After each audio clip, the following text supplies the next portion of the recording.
We're going to go over a little bit about the hand control for the Maquette table. What you're looking at here is the cable connected hand control. The remote hand control looks exactly the same. This is a positioning button for the table. We're going to always keep it in the central location. This will give us the most articulations that we have with the setup that we're using right now. If I were to move that, I can change it to coddle. Now I'll have more articulations at the foot of the bed. If I continue to change it,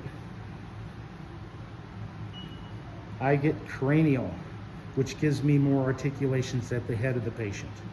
For these general cases, we're going to leave it in central location. All I did is held that down until it switched over.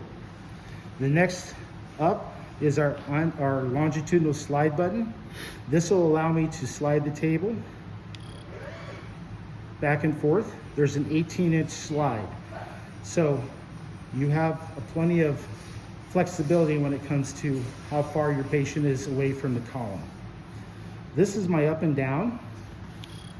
If I'm standing behind the patient, looking at the patient as anesthesia, this is up, this is down. This is my tilt or cradle. It's going to beep at me when it's in the central. This is my reverse trend and trend button.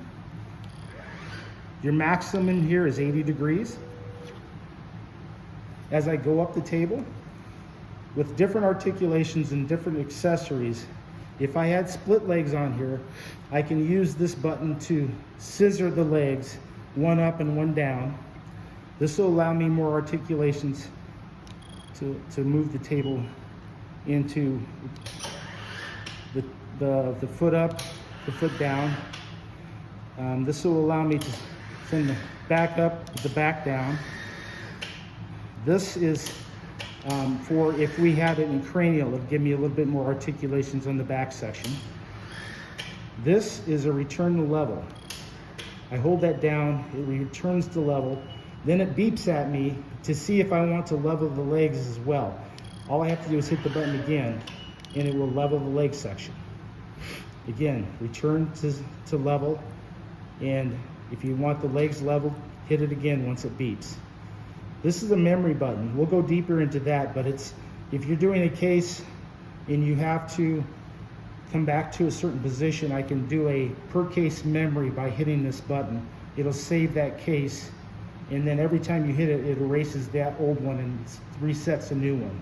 So that's a per case memory button. But we also have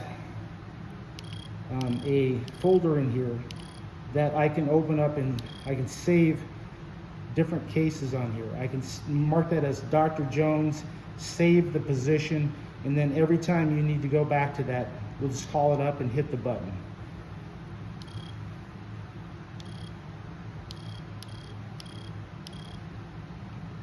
We also have,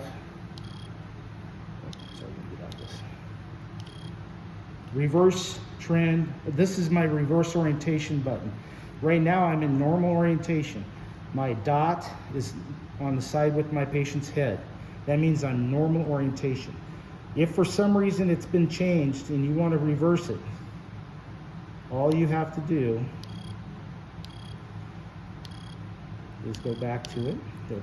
Just hold this button down and it transfers.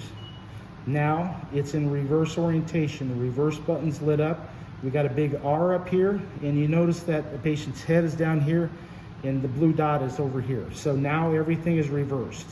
To take it back, all I have to do is hold down this button to transfer it back.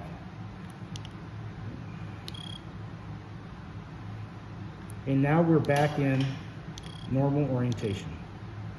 Oop, no, we're not.